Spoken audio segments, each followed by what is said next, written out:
What's up, grinders? Happy holidays, Merry Christmas. It is time for some NBA Christmas Day action. We're a day early. We got some plans tomorrow. It's a busy day tomorrow, so we're going to help you get a head start on things. Maybe you have a busy day tomorrow and want to get a head start on building your lineup, and if that's the case, we got you covered. My name is TJ Zwarich, joined by my guy, Tim Buell, Tasteful Tide, Shiver Me, Timbo. How you doing, Tim? Yeah, I'm doing well, TJ. Merry Christmas to you, and Merry Christmas to everybody, and Happy Holidays to everybody. We just had a huge snowstorm where I live. It snowed for like 13 straight hours, so we've been hunkered down today. Definitely did not do much at all. We had plans to do some stuff, but those got postponed, so we're doing everything tomorrow. Tomorrow's going to be a loaded day. Sounds like Tim's going to be getting his NFL lineup set tonight, because he's got nothing going on. And hopefully we'll do our best to do the same with NBA, but it could be tougher because we're still waiting on a lot of news for NBA. We're waiting on Jason Tatum, who is questionable. Devin Booker is listed as questionable. We still are waiting on Jamal Murray. Kenyon Martin is out, but Drummond is questionable. Grayson Allen is questionable. Some smaller things like Gary Payton and Jaden Hardy. But overall, this looks like it's going to be a fun Christmas Day slate. Not a lot of like elite basketball matchups, because I think they just kind of guessed who the good teams would be and they didn't hit on all of them. But we do have some fun ones. Couple duds, couple fun ones. But we're going to go game by game and break it down. We will go give our cash game cores on both FanDuel and DraftKings after we go game by game.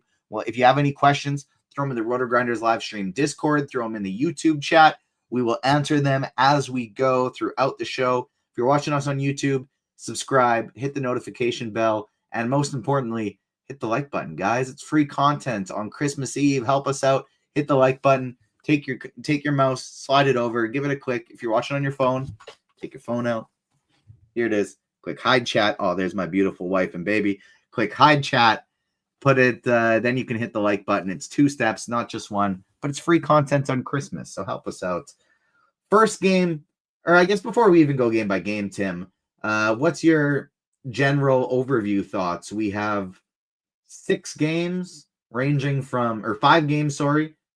from noon all the way to 10:30 Eastern time.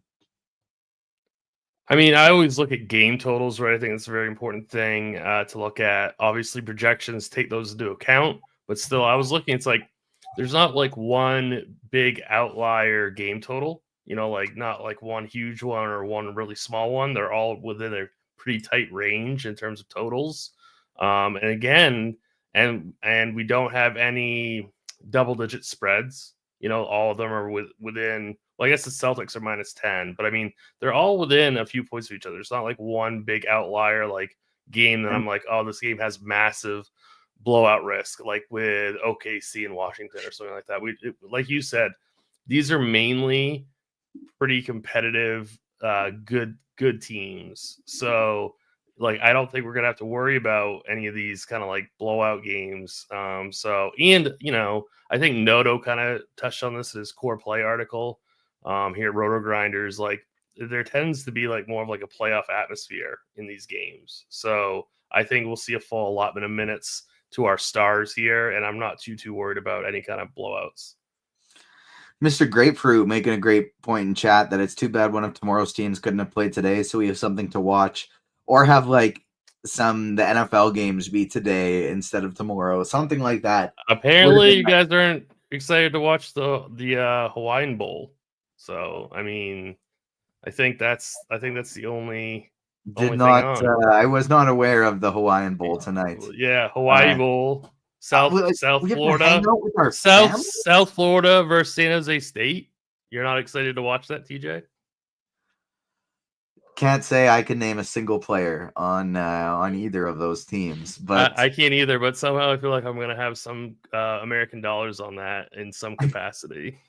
So, especially because you're snowed in, you can't go anywhere. I at least am. I got some plans this evening. Thankfully, I can just put my phone away and revisit until I check my lineups tomorrow morning. But yeah, that's going to be Gonna be tough.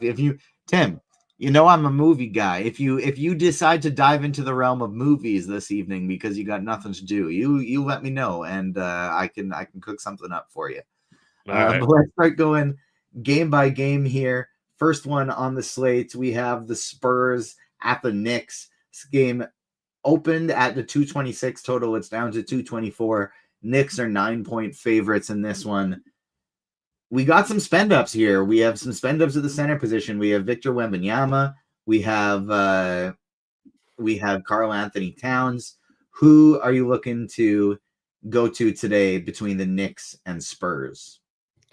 Yeah, I mean, this is going to be a really, really, I think, pretty awesome spot for Wemby. He's 10-6. Like that feels almost too cheap. Like I know that we have Jokic that we'll talk about on this slate, but I think Wemby makes for a really, really strong GVP pivot off of Jokic. Like we know that Wemby can go, for over 65, if not 70. We know that Cat is not a very good defender. So, I mean, I think this is a really fantastic spot for Wemby. Like, I know this isn't like the best, like, paced matchup or things like that, but I mean, Wemby can just fill up the stat sheet. So, I really like Wemby. The other guy that I really wish I didn't like, that I kind of like on the slate overall, is Chris Paul at 5,800. Like, we saw him finally play, like good, solid over 30 minutes. He got 35 minutes last game against Philly. That game is fairly close. I expect the same thing with this game. So I really don't mind like a Chris Paul Wemby play. I think he's really strong play. And then I think on the Knicks side, I'm not super like in love with anybody, but I guess I don't mind Brunson at 8K. I think that would be an interesting spot. He would be my favorite out of all the Knicks. Not really sure if I want to go any of the cheaper guys for the Knicks.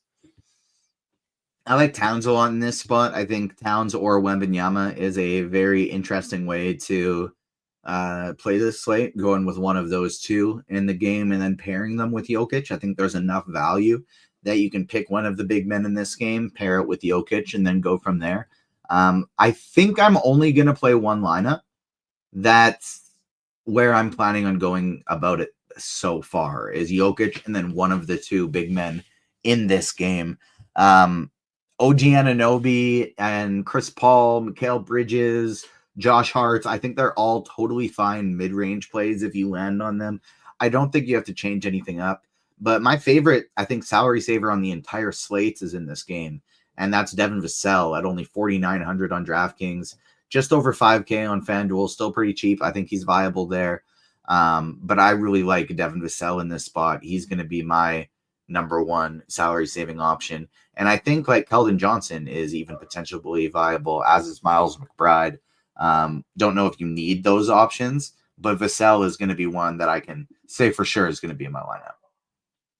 Yeah, I certainly don't mind the OG call quite I like him fine as well. And then Vassell is a really, really strong value play under 5K. So I'm completely with you on those two guys. I don't think we have to go down to McBride necessarily, but I think if you're playing like a 20 max or a 150 max, I think you do take some shots on some of these super cheap flyers.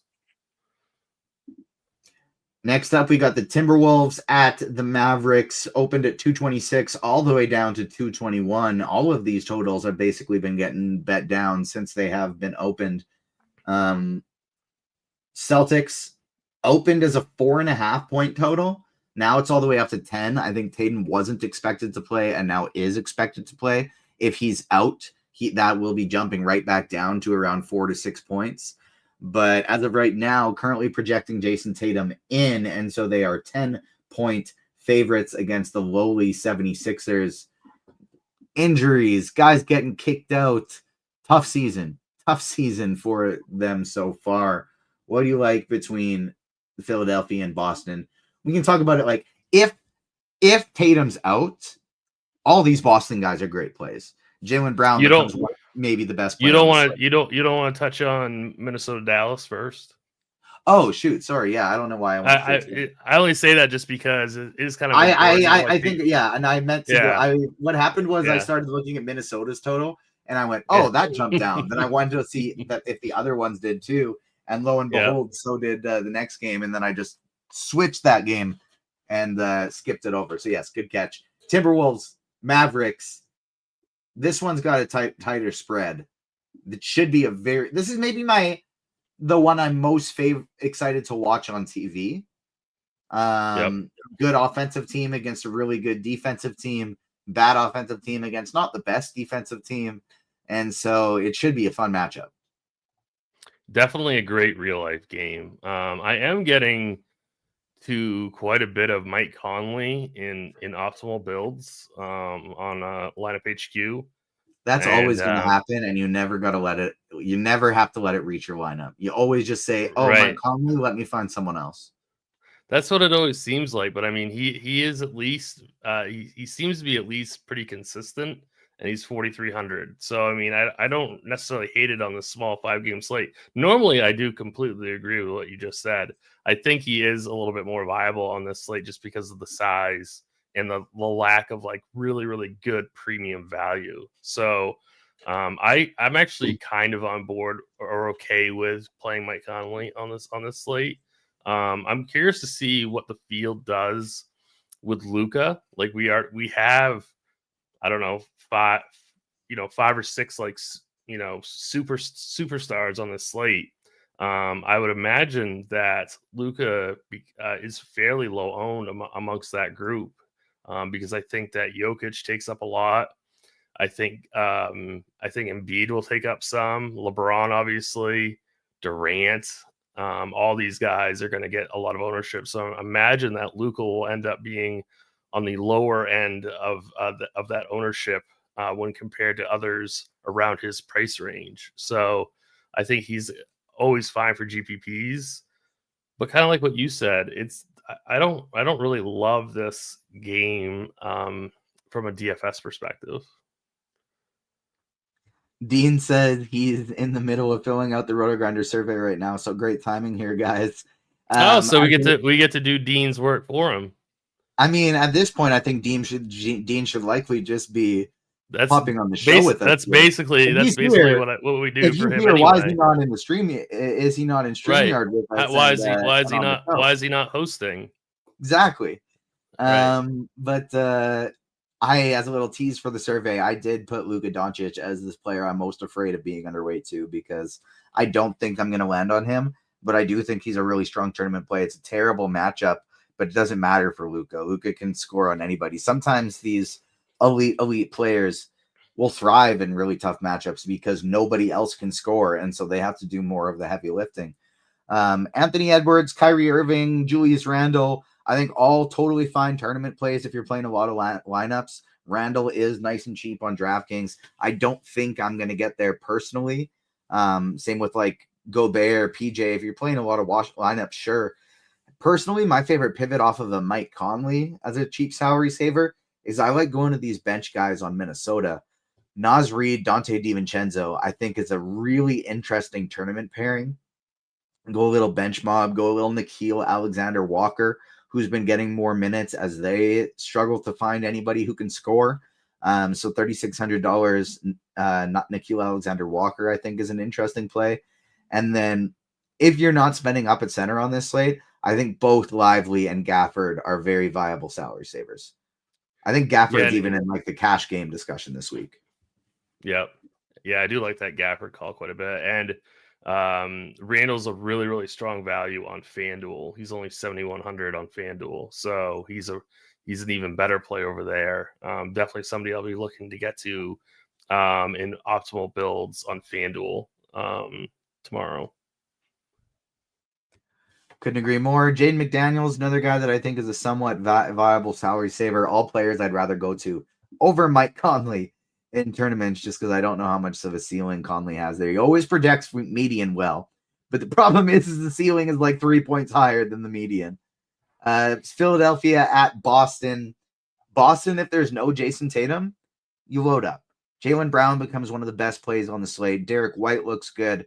Drew Holiday looks good. Peyton Pritchard looks good. Kristaps Porzingis looks better. Sam Hauser becomes a viable salary saver. You just play all of these guys, and they become the best source of value and just the most popular team on the slate.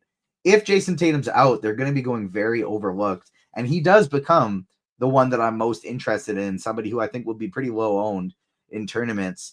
But I'll buy into the Christmas Day narrative a little bit. Guy likes the spotlight. He's playing against one of his best friends, Joel Embiid, having a big season. Just put up 80 fantasy points in his last game. I like Jason Tatum in tournaments if he plays. Yeah, obviously, I have no issue with Tatum. I would expect that this game goes pretty overlooked because the Sixers are such a slow-paced team, but they're also not very good defensively. So it's definitely one of those games that'll probably become overlooked.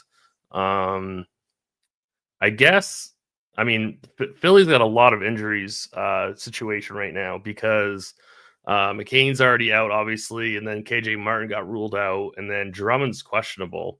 I wonder if Drummond sits, if Embiid will play a few extra minutes, because he did get ejected last night. So he might be down for a couple more minutes anyway. If Drummond misses, I think you fire up Embiid in everything, cash games and GPP. He should easily be able to get over 55 DraftKings points here, if not higher. So definitely watch out for that news. I wonder how, I have to start looking at builds when Sims come out with Embiid and Wemby. If that's forgetting that Joel Embiid does not know how to score on Al Horford. Yes, that is true. I'm still gonna give it a shot though. So yeah. I still think Embiid's a fantastic play.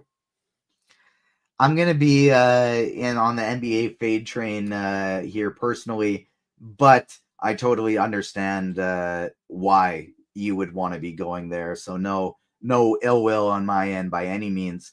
Shout out to Marier Donyeezy. NBA projections have been elite the last couple days. Been cooking the last few slates. If you want to get access to those projections, the holiday season brings us some huge DFS contests for the NBA and NFL. We want you to have a massive holiday takedown, so we're taking $10 off your first month of Combo Lite.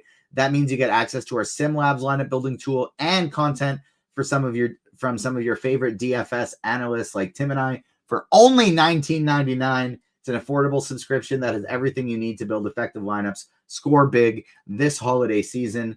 Look, that's going to be cheaper than all the Christmas presents you're going to be buying this week. You probably don't have a single one for somebody that was under $19.99. Roth's lunch costs more than $19.99. So check out Combo Lite and also check out the shot quality projections because that's what I've been using most of the year, and they've been going incredibly well, especially in MME.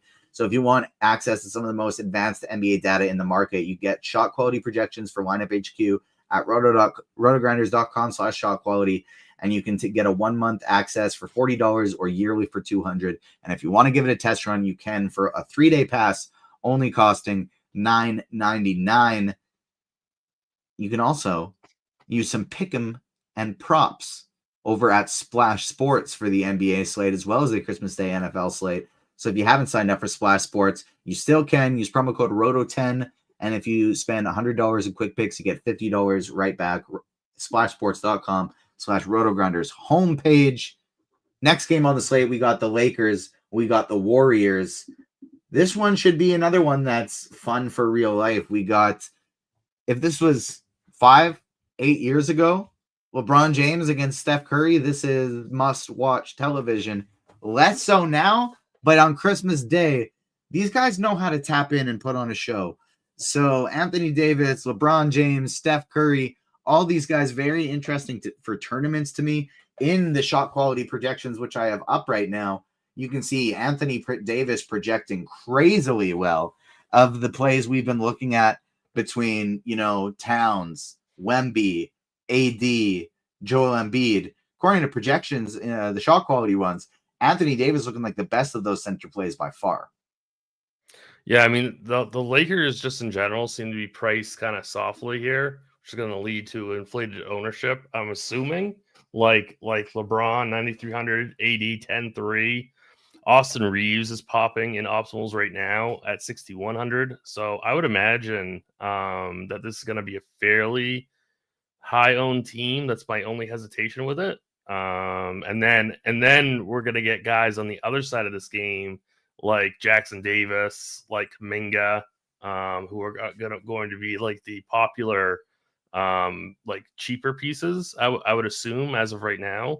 So I mean, I think this game is going to get a lot of like total ownership, but it is a really good game. You know, like I'm not saying it's not. Like this is going to be a really good game. Should be a tight game as well. I'm just worried that it ends up coming in too over-owned. I really, really love an Anthony Davis, Dennis Schroeder, Jonathan Kuminga stack. That's one of my favorite ways to get access to this game. Draymond Green is not on the injury report right now, but he's been hurt and in and out of games lately, late scratched. And so I really like Kuminga and Schroeder both in this spot. And I like pairing them with Anthony Davis. But I have this ideal lineup that I want to play for single entry. I just love the entire thing, love how it looks. But it has $100 of salary short that I can't quite make it. Like, and so the swap I could make would be like, instead of playing Dante DiVincenzo, I could play McBride, and that's a way I could make it work. But it's sad because I really want to play this exact lineup, and I don't think I'm going to be able to make it work. But I like Kuminga and Schroeder quite a bit. They're probably my two favorite plays in this game. Mid-range salary savers. I think Wiggins is fine. Reeves is fine. Draymond I would avoid. But Steph, LeBron, and AD I think all make for strong plays in tournaments. Steph a little underpriced. AD properly priced, but I think makes for still a really good play. Over on FanDuel, AD is quite a bit more expensive. He's tougher to get to, but he also has power forward eligibility. And Steph Curry is even cheaper.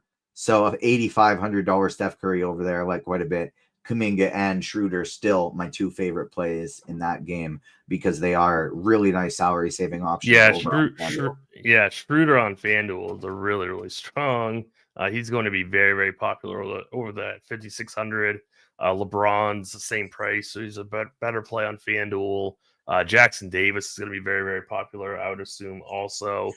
Yeah, so I mean, I think this game is going to be even heavier owned on FanDuel. You're going to be getting to a lot of this game, I think, if you're playing cash games. Sounds like, I don't know if you guys can hear that, but it sounds like somebody is at my door right now because the dogs are going crazy up there. But yeah, TJD, two big games the last two in a row. He's been getting the minutes. If this one does, if this one gets like really highly owned, I think he makes for a good fade in tournaments. But if the ownership doesn't get out of control, he is projecting very, very well for the price on both sites. If you're running 150 lineups, I think it's an interesting play to run out some Kevin Looney in this spot.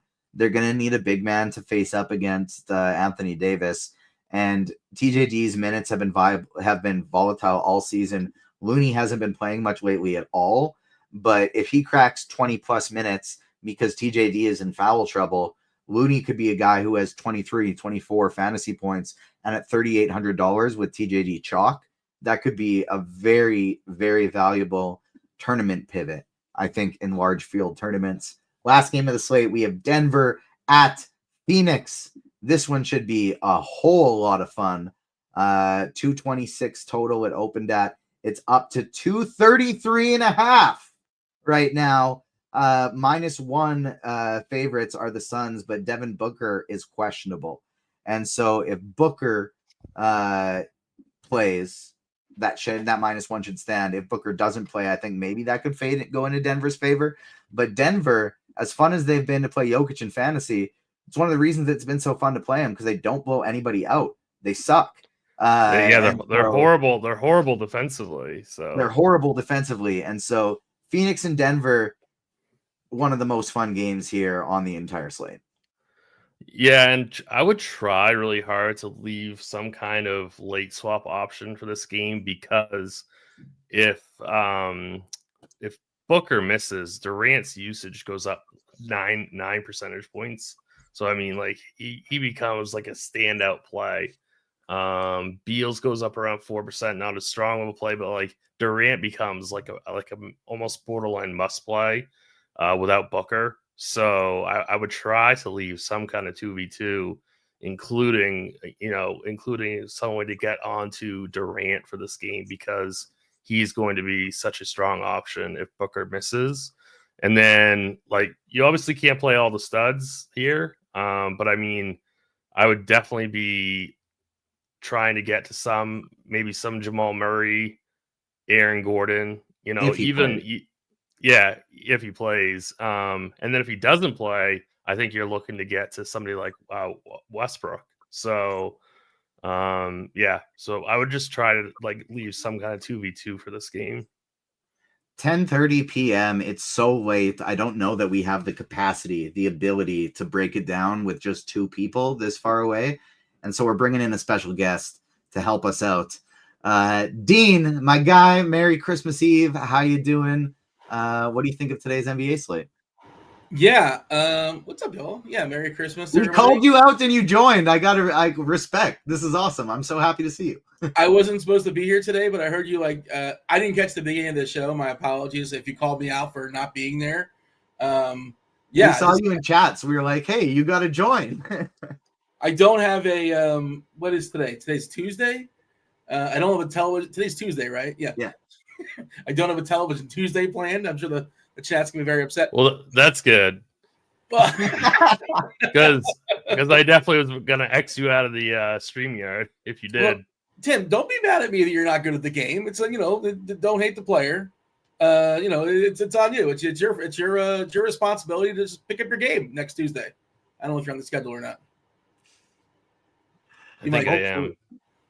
Hopefully, Tim's got to have me like the phone a friend ready and just have me in his back pocket to feed some guesses his way. Yeah, there you go. That's a good little loophole for sure. This is my favorite game. You guys are talking about this last game here, and it's an odd kind of wonky deal with NBA. Like, we're sort of used to it with football to some degree, as far as playing early results, waiting for injury reports and things like that. But I think it's a special case, and you combine it with the fact it's on Christmas. People are going to be busy and all that kind of stuff. They're not going to be necessarily on top of stuff. You're probably going to have some, I don't want to say dead lineups, but just some bad lineups out there. But I think the key is, and I was kind of filling this out, I mentioned in the chat, that one of the ways to be sharp on this slate is to be attentive and to be patient. Be attentive and be patient. And we're not certain news is going to fall, but the most important news drop most likely is going to be in that final game. And I'm building as if Booker's not playing. I don't know that, but that's my strategy. He's not playing. And for that reason, I'm going to have more Durant. Now, the hope is that news happens. He doesn't play, and it's dropped at like 9 o'clock on the East Coast. It comes really, really late. And like right now, Tyus Jones doesn't project spectacular. But if we get Booker out, Tyus Jones looks like a cash game play on DK. FanDuel, he's like 6K. He's like 5.2 on DK. But and Durant becomes probably the best big spend. Of course, Joker, if you have the money, by all means, sure. But that to me is one of the bigger edges. It's also the one game that has the biggest total by 9 points and everything else. And I just switched to build that way, Dean, to like build it as if Booker's out and play Tyus Jones. And I just built my favorite lineup of everything I've been messing around with so far. I thought my favorite build was going to be a double spend up at center. It's not anymore. And wow, does this team look good. All right, you're going to have to send that to me, and we're going to split it 90-10. Deal. 90 my way, 10 your way. As long as it's that way, I'm good with it. That is my and like this stuff could blow up in our face. 11 o'clock, we can get news that Booker is in. We can get news he's out, and then all of a sudden the entire world's on Tyus Jones, and now it's not as interesting. And again, FanDuel is just kind of a fine play over there. And he's also like, if you're stuck with Tyus Jones at 5.2 and Booker's in, that's still fine. Like he can still get there. That's my favorite game, and it's the latest game, and people are going to be passed out or killed over or hiding from their families at some point. I assume at 10:30 on the East Coast, depending on case by case deal. But And every tiebreaker, you know, oh, I don't know this guy or that guy. Who's playing later? Okay, that's who we're putting in there. Every tiebreaker, that's your tiebreaker. Play the later player. Now, if Cat puts like 70 up in the first game, okay. This could be bad. That's the bullets that we have to dodge are Doncic, Towns, and Wemby. Wemby, yeah. Yeah, in the Garden. I don't know what you guys had to say, but again yesterday, we talked about it, Tim, on Grinders Live. We were talking about the Towns and his foul trouble. Again, he got hit with foul trouble. Again, he got benched. He fouled out of the game, actually. So, like, my egg on my face, turns out if you do get 3 fouls in the first half, by law, you have to get 3 in the second half.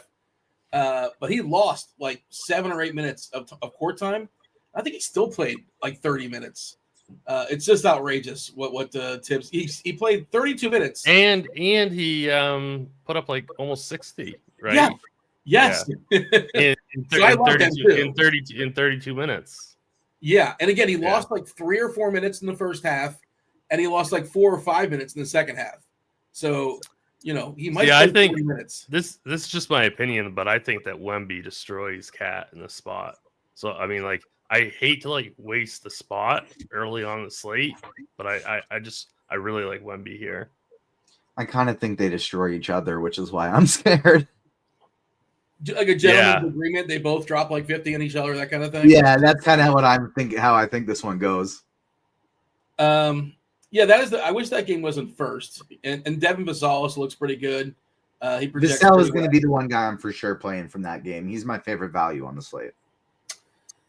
Yeah. So and again, you can always just like plug in Cat and just put a dummy lineup behind it and just kind of figure it out as the day progresses. Like, you don't have to like make a lineup around him. You know, you just, as the day goes on, as news comes in, and like worst case scenario, you're stacking the late game or two or something like that. I think Tatum has a monster day. I think he bounces back from yesterday's goofiness. You were talking about, I caught this part, TJ, and maybe I'm not aware of it. Maybe I've heard of it. I just kind of forgot. What is the deal with him and Embiid? They're like best friends. They're buddies. They're like summer training partners every year since they entered the league. I didn't know that for some reason. I didn't know the backstory there, but I'm regretting yesterday's slate. And, you know, who cares yesterday? Why would we talk about that? But yeah, it was so obvious Tatum wasn't going to play. He's questionable 2 minutes before the game starts. Well, what do you think? Probably not going to play. And, you know, I tried to get to Brown really quickly, and I lost it like 10 seconds or so, and not tilting at all. And that kind of summed up how my slate went yesterday. Sorry, I didn't mean to hijack the show. I apologize. No, I'm glad. This is fun. This is a really fun appearance. I was surprised how many people were able to get onto Brown. I mean, that came out at 659. He was only like 2% though. When I saw, was he higher? Well, he was 5% in like in the $100 single, and I think the $200 3 max. Yeah. Yeah. I guess that makes sense. It's much easier to swap, you know, one lineup. I guess you can do like a universal, you know, that's more of a TJ's thing where I don't really know how to like overlap my lineups and swap in 150 new ones. That's not my game. But it's so hard. Is it something you can do in 2 minutes? I'm not sure. Lineup HQ is very fast with it as long as you don't have any conflicting settings. If you want to do like the relax build rule kind of thing, you can get it done in seconds. It's super quick. But then you also end up with like some lineups that have $2,000 remaining, things like that. But if you don't have any conflicting build rules and you don't relax them, you can get some really good edges really quick. The one where it ends up being a problem is like somebody's out, so you want to get 80% of this new person, but you already have 3 different rules saying you can't have more than 2 or 3 people in the group, and it doesn't let you build the lineups. So you have to go back and mess with your groups again. That's when it gets really, really tough. But if you don't have a bunch of like groups and rules, like X amount of players per team set, it's not that hard to do it. You just like export your lineups back to lineup HQ, hit rebuild, and it does everything for you. Tim, am I not in the schedule next Tuesday? Is there no NBA next Tuesday? Is that New Year's or something? There is NBA, but you're not on the schedule. Oh, it must be like 4 games or something, right? Okay. Just a crunch time. Me, Kirky, and Roth. There you go. That'll be a good time for sure. Indeed. 18 in chat is saying Booker did not practice today. Yeah, I think there's a pretty good chance he doesn't play. And I'm not saying it's going to happen, but I guess there's a chance Murray doesn't play either. Also on Denver, just sort of throwing that out there. He missed last game. I expect he will, but there's a chance, I suppose, that he doesn't go. By the way, there was somebody you guys mentioned. I see a comment in chat. Anthony is saying the easiest chalk fade is Vassell. I think the better, and I'm not saying that's wrong necessarily, but I'll tell you one I don't really like that's projecting really well is Dennis Schroeder. Tell me why I'm supposed to play Dennis Schroeder. Like, he's not done anything yet for this Golden State team, and he's obviously not going to get the same usage, the same volume as he did in Brooklyn. And the minutes are going to be chopped as well. I don't really see it. I'm not saying he's a bad play, and if you want to play him in cash, so be it. But if he's going to be one of the more popular plays in the slate as a mid-tier guy, what's the case for, TJ? The case of revenge? Is that vengeance? Is that what we're doing with the Dennis Schroeder here? Minutes are there, and he's gone 8 for 29 from the field since being acquired by the Warriors. So that's kind of why. It's going to turn around. The opportunity has been there, but it's just he's shot absolutely terribly so far. So positive regression should be coming his way. Yeah. 30 and 20, it's pretty good. I mean, obviously he's not going to play the same minutes he played in Brooklyn, and he's not going to have the same usage there in Brooklyn, but the price is obviously adjusting. Less ball handling too. I don't have his potentials, but 3 and 3 as far as his assists last 2 games. He got 5 assists in that game where they lost by 50 versus Memphis. That seems like a triumph. That's impressive. Tim, do you have did you guys, I don't know if you guys talked about it. My apologies, but I'm just sort of thinking like that's the one that, like, if everybody's playing Schroeder, he's pretty scoring dependent. I don't like to play scoring dependent players that are super popular. I would assume he's going to be even popular on FanDuel as well. He's popping in all the optimals right now at 5,600. Mm-hmm. I think if we get 30 minutes out of him, that's completely fine. I'm just worried about this game in general. Is it going to be over-owned? Because LeBron's really cheap, AD is very playable.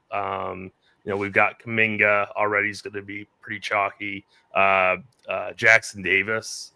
So I'm just worried that if you lean into this game too heavily, you're going to be leaning into too much ownership. That's my bigger concern. Not so much is Schroeder a good or bad play. I just think this game in general is going to be over-owned. So my shell currently, and Dean, this actually is pretty perfect timing because we've gone game by game. We've gone through all of that. So the stage we're going to do now is essentially like, who's your cash core? Who's your tournament core? Who is your biggest fades? And that kind of, who's going to break the slate? That kind of thing. So it's perfectly in line for that. My shell currently has Schroeder, Vassell, and Tyus Jones all in the lineup. Yeah.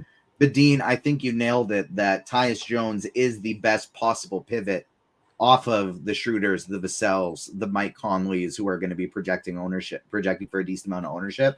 Tyus Jones, to me, is the best one. Because even if we get the Booker news early, he might go a little overlooked. Like, he could be forgotten about. Nobody ever wants to play Tyus Jones. So I think he's in a great play because he even could outscore them if Booker plays. Yeah, nobody wants to play Mike Conley, to be fair, too. I know you throw out Mike Conley. Nobody ever wants to play. He always projects well, so people will land on him. Yeah. And also, I don't know if Mike Conley wants to play Mike. I think it might be over for Mike Conley. It was a good run. I think he's 37 now. He's starting to look 37. I think he's starting to look. Is he 37? I feel like he's 37. Probably. He's been around a long time. Yeah. I think there was a moment where he was the highest paid player in the league, if I'm not mistaken. I was just going to say that. He had the biggest contract at one point. With Memphis? Is that right? Yeah, he was like the first one signed either like right before or right after a new TV deal where people realized what they were going to be able to do.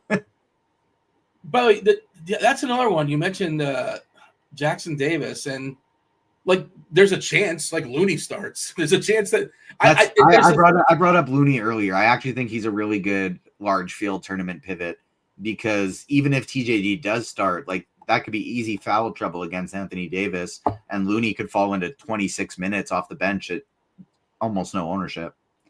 I think Looney's bigger than TJD. TJD more athletic, but I think Looney's got more size on him. fairly certain of that. I could be wrong. Probably the more trusted defender. I haven't watched much Warriors games this year. I don't know how Looney is defensively, to be honest. More veteran savvy. Yeah. Yeah, and then Draymond. Is Draymond questionable still, or is he's not? But it feels like he should be. Okay, yeah, he came back. So yeah, I assume he's gonna be good to go. He played, typical Draymond game. If you look at his box score, peppers it, doesn't do anything exceptionally, but still kind of sort of somewhat gets there, but doesn't pay off the full salary. And Draymond might be the guy they throw on Davis if we're really kind of thinking about it, and maybe both those guys go to bed. Right? Like as far as closing, like I would say it's less likely that TJD closes this game than more likely that he closes. Anthony, according to the shot quality projections, Anthony Davis is essentially like the best play on the slate. I do give Jokic the edge if I'm building around one guy today, but like Tim, so the only person Noto has tagged as like a core play right now is Jokic. You definitely play the most cash game volume of us. Are you planning on playing cash tomorrow? And who do you think would be your core on both FanDuel and DraftKings today as like these are the guys you build around? Yeah, I'm not going to be playing cash tomorrow just because it's Christmas and I'll be busy. So I'm just going to be playing one team in a single entry. Yeah, I kind of thought that like AD would be a better choice for cash. Just because it's a little bit of salary saving. But I obviously don't mind Jokic at all. But AD would be my primary big spend in cash, I think. And then probably, well, I'd like it to be Durant, but I don't know. I was going to say, does priority one become Durant if Booker's out? Definitely. If you knew Booker's were going to be out for cash games, you'd have to play Durant. So Jokic is out. So say Jamal Murray is out. Right. And Booker is in. Would that put Jokic over Davis for you if there's no Jamal Murray? You got to find some salary fast. If there's no Jamal Murray, I think you got to go Jokic and Russ. Yeah. Yeah, and at that point, like you're probably trying to stack up that game as much as you can if we get that news. Like Christian Brown, Aaron Gordon, Michael Porter all become viable. Westbrook, 7K on FanDuel. And what is pretty pricey. That's a bad price if Murray's in. He's 63 on DK. Like, he's been priced up, but he'll still project really well. Like he's projecting as a fine point per dollar play with Murray in. So if Murray's out, I was getting to 20% of Westbrook already, even with Murray in. On FanDuel. On DK, he's 6'3". I don't like that as much. I guess it's fine. I guess he's fine. Yeah. Yeah, I was talking about DK. I'm getting to a ton of them anyway. Yeah, but I also think that Murray probably plays. I don't want to kind of put the idea out there as if it's likely. Murray probably plays, but we'll see. Stay tuned. Is other news-wise as far as did I miss anything? I know I was looking at the NBA injury. Murray, Tatum, and Booker are really the three things we're waiting for. Yeah, I mean Tatum's going to play. He was just ill yesterday, and that's that, right? I assume. I think, but like you never know. Like he was good enough. He probably went through warm-ups like 15, 20 minutes before the game, and eventually they just called it the last minute. So I'm assuming he wasn't that ill, but you never really. Obviously, I'm just guessing. And of course, if he's out, the usual suspects. Everybody gets bumped up. Brown, the whole deal. And did you guys see Embiid get ejected? The guy cannot finish a game. Embiid got ejected yesterday. Did you see that nonsense? Yeah. I saw a little bit of it. Go directly in a ref's face and scream and wave your arms. Like, does he just want to not play at this point? Like, does he have other obligations?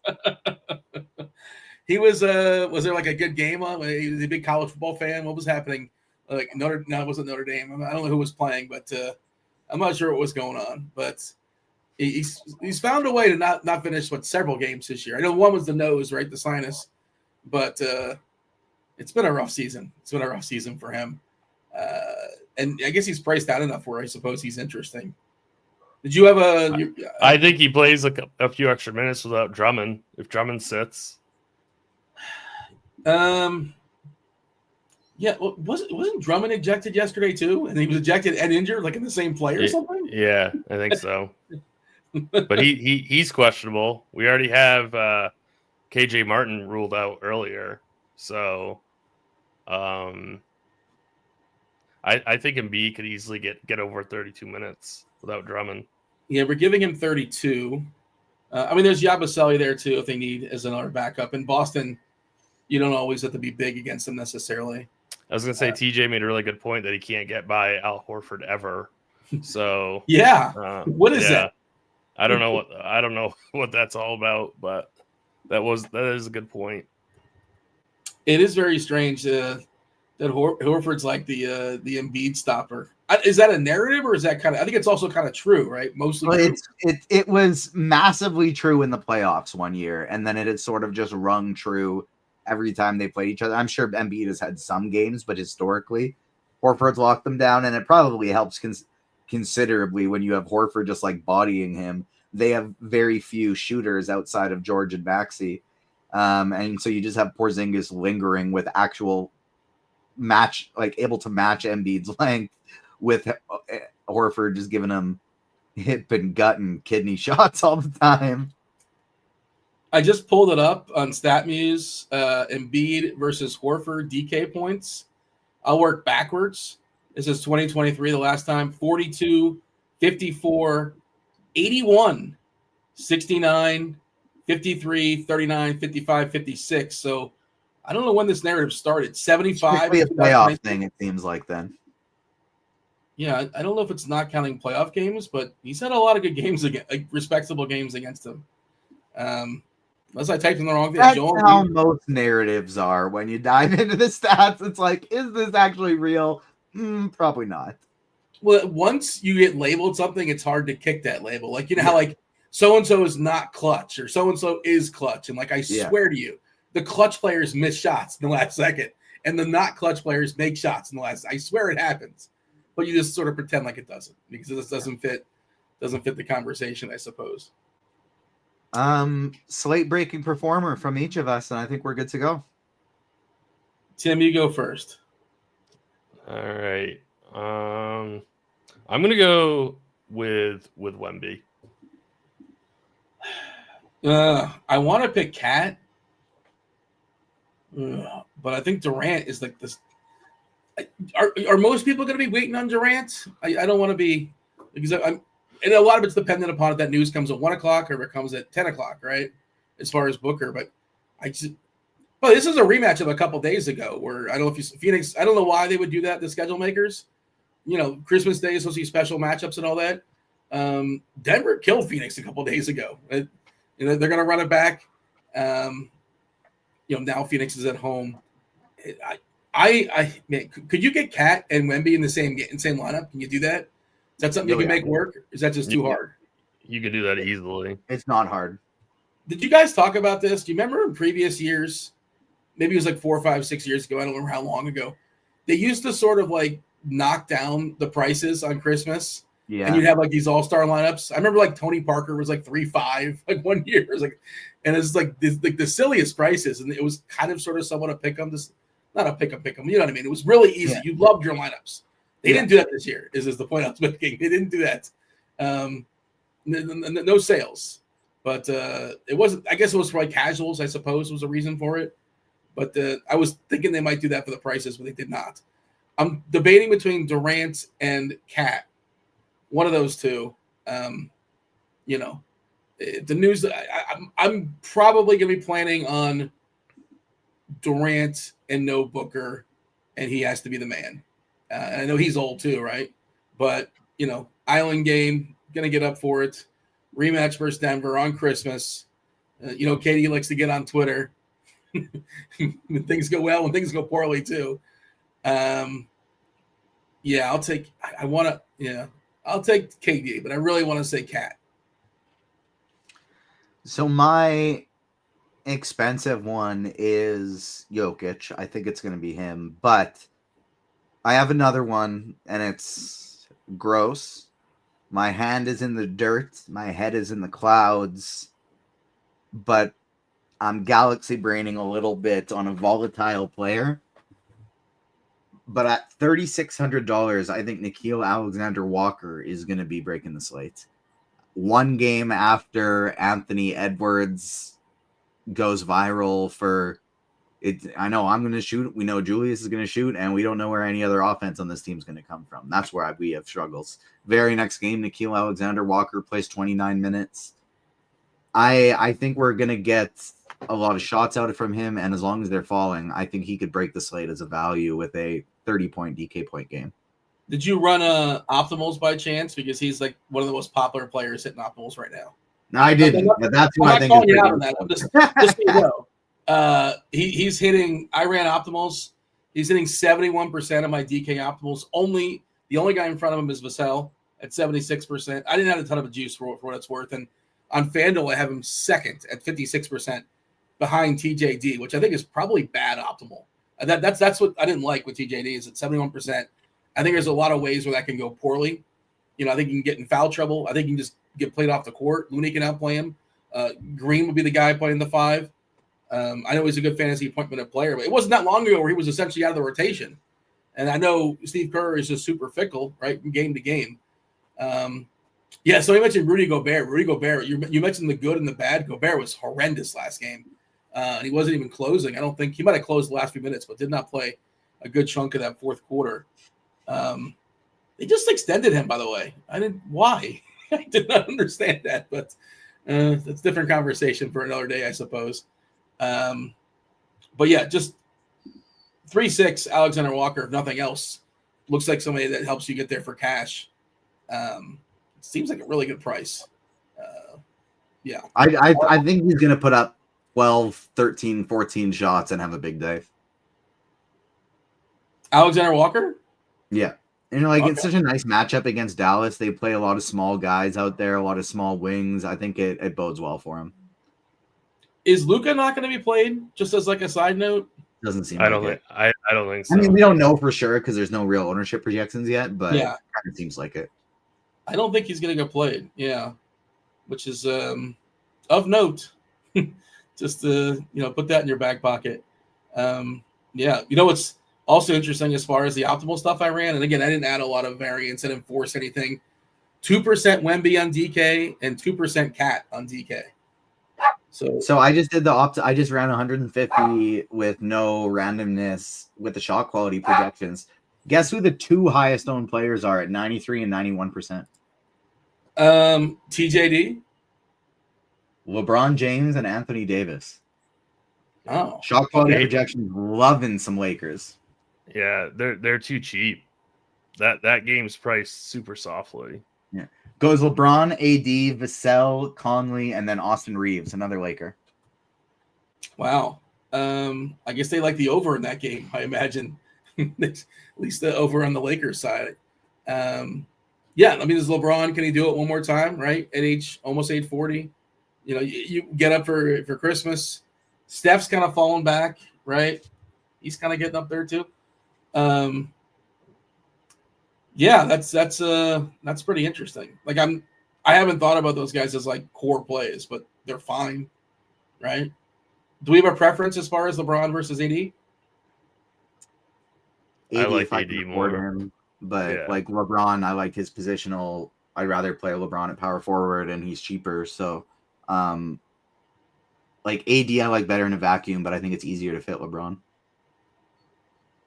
Yeah, I'm fine with either one. Do we like Rui? I'm looking at Yahoo stuff. He's hitting Yahoo pretty hard. I had to make some core plays for Yahoo, so I was running some things on Yahoo.